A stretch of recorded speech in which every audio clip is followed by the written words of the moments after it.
maka dari dunia kacamata spiritual itu sosok-sosok yang di belakangnya itu sebenarnya juga muncul loh. Jangan salah.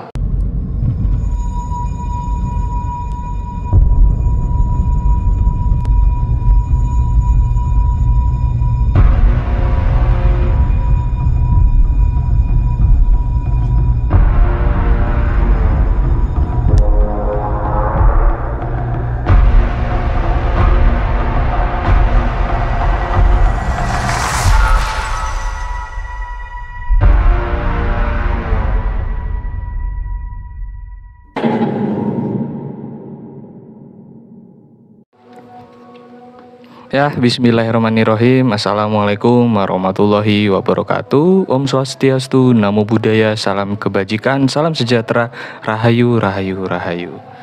Ya, balik lagi bersama saya Yosi di Stasiun Hantu. Kali ini kita akan membahas salah satu hal yang sangat fenomenal di era sekarang, yaitu tentang pertanda-pertanda bagaimana bisa alam ini setelah pemilihan presiden itu menjadi sangat fenomenal. Seperti apa itu?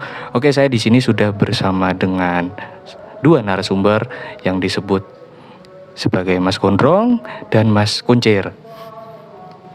Nah, jadi gini Mas, saya tuh punya pemikiran tuh gini. Kan anggap aja di tahun 2021, 2022, 2023, dan 2024. Era Covid itu kan masuk di 2021 awal, padahal di 2020 itu sudah ada. Betul. Terus lanjut di tahun 2021, 2022 itu kan penyakit kan. Nah, terus yang di terakhir itu adalah era pemulihan 2023 dan 2024. Nah, cuma hanya saja kenapa pas ada pesta rakyat atau kita sebut saja pesta demokrasi pemilihan calon presiden di Indonesia. Kalau mungkin kita melihat ini sebagai hal politik, tentu hal umum, hal biasa.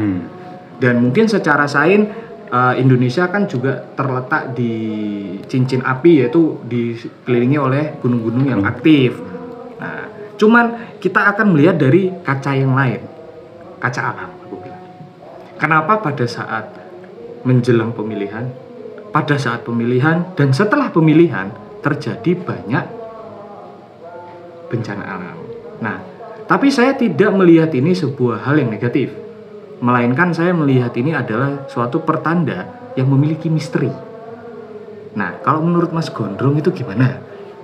Apalagi ngomong-ngomong, banyak orang bilang kalau bahwasanya Prabowo itu yang terpilih presiden sekarang itu banyak sekali powernya. Dari segi mungkin militer, tentu saja, politik mungkin, ataupun dari secara dia memimpin gitu. Itu gimana? Saya ambil dari gunung-gunung dulu itu. Sebuah pertanda gimana itu, Mas? Ya, kalau kita bicara pertanda ya memang kita kembali lagi gejolak alam. Gejolak alam. Karena yang terpilih itu ya di dalam jasmani kita tidak bisa melihat kan. Kalau orang-orang yang mempunyai rohani yang lebih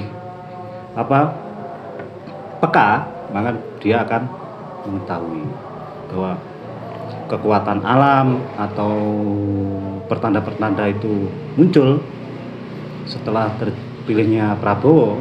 Kemungkinan pertandanya bahwa Prabowo itu kemungkinan dia mempunyai salah satu sosok power yang dipilih oleh alam. Yang dipilih oleh alam. Berarti kesimpulannya Prabowo ini memiliki power secara jasmani yang dipilih oleh alam. Dua-duanya dan rohani. Jasmani dan rohani. Berarti itu salah satu pertanda baik. Iya. Pertanda baik.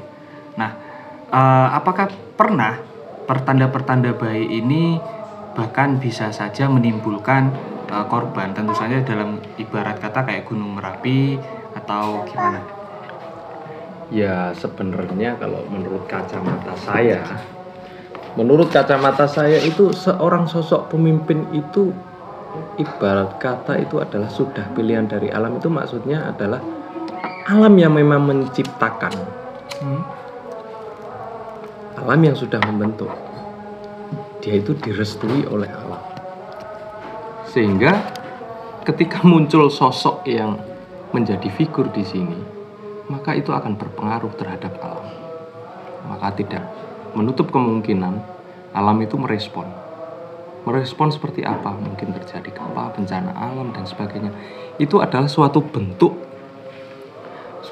sinkronisasi antara alam dengan sosok pemimpin. Kenapa? Karena pemimpin itu adalah seseorang yang akan membawa perubahan atau kemunduran bagi mereka yang dipimpin. Nah, ketika pertanda-pertanda itu muncul, ini sebenarnya kalau kita melihat dari kacamata spiritual ya, itu nanti akan membawa sebuah masa yang baru, sehingga dari energi-energi yang termanifestasi di situ akan merespon.